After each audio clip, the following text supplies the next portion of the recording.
కేంద్ర హోంమంత్రి అమిత్ షా తిరుమల శ్రీవారిని దర్శించుకున్నారు. ఉదయం వీఐపీ విరామ సమయంలో స్వామివారిని దర్శించుకుని మొక్కులు చెల్లించారు.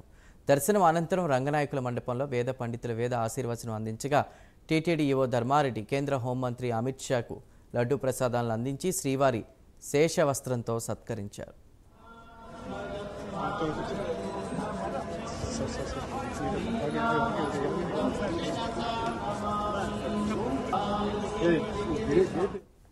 అంతకుముందు ఆలయం వద్దకు వచ్చిన హోంమంత్రి అమిత్ షాకు మహాద్వారం వద్ద టీటీడీ ఈవో ధర్మారెడ్డి ఆలయ ప్రధాన అర్చకులు ఘనస్వాగతం పలికారు. శ్రీవారి ఆలయం వద్ద కట్టుదిట్టమైన భద్రతా ఏర్పాట్లు చేశారు. ఆలయం పరిసర ప్రాంతాల్లో ఎవరిని అనుమతించకుండా భద్రతను కట్టుదిట్టం చేశారు. నిన్న రేణిగుంట విమానాశ్రయానికి చేరుకున్న అమిత్ షా రాత్రి తిరుమలలోని వకులామాత అతిథి భవనంలో బస చేశారు. ఇవాళ మధ్యాహ్నం 12 గంటలకు అమిత్ షా తిరుగు ప్రయాణం కానున్నారు.